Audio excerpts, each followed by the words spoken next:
मोनसे गोजोनथाव रादाब बिटिआरनि लाइमोन फरायसाफोरनि थाखाय गोजोनथाव रादाब बे गोजोनथाव रादाबखौ लानानै फैदों बिटिआर सरकारनिफ्राय इयुनखौ नोजोर होग्रा बिटिआरनि गाहाय खुंगिरि प्रमद बर'आ बड'लेण्ड ओनसोलखौ फारफ्रोमबो बिथिंनिफ्राय जौगाखांहोनो नाजादों।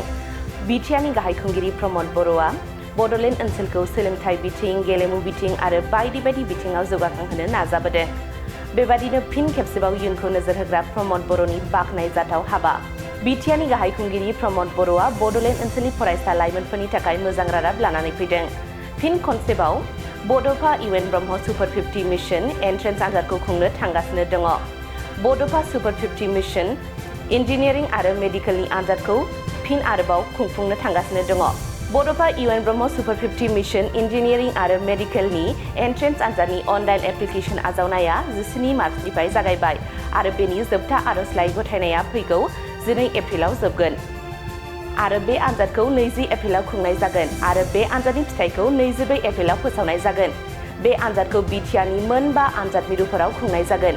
बेनिखायनो जाय लाइमोनफोरा इन्जिनियारिं एबा मेडिकेलाव गोसो गुदुं बै लाइमोनफोरा दानिफ्रायनो थाग थियारि जादों मानोना आनजादखौ खुंफुंजानो गेजेराव दान मोनसेल' दंसै।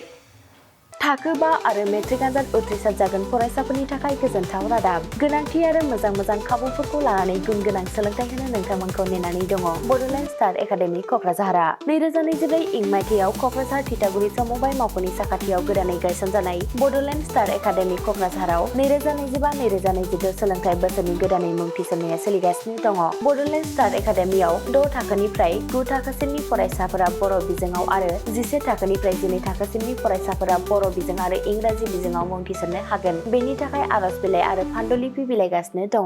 11 थाखोनिफ्राय 12 थाखोसिमनि फरायसाफोरनि थाखाय आखा-फाखा आरो रोंगौथि गोनां फोरोंगिरिफोरखौ लानानै साइन्स, कमार्स एन्ड आर्टस मोनथाम स्ट्रिमनि सायाव फरायसाफोरखौ गुन गोनां सोलोंथाइ होनानै बायदि बिथिंजों सोरगिदिं जौगाखांनाय लाबोनो साखाफारा क'क्राझारनि थिथागुरियाव थानाय बड'लेण्ड स्टार एकाडेमिया।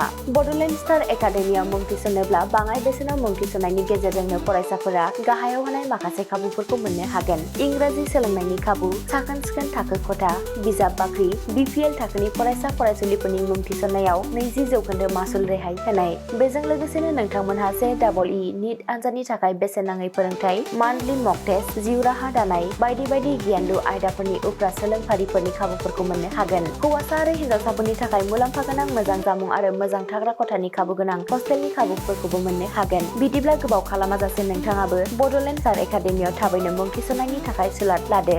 आबुङै मिथिनो थाखाय जानबुं अनजिमा 6000349997 एबा 7638008149 एबा 6003494371 आव फोनांजाब खालामदो।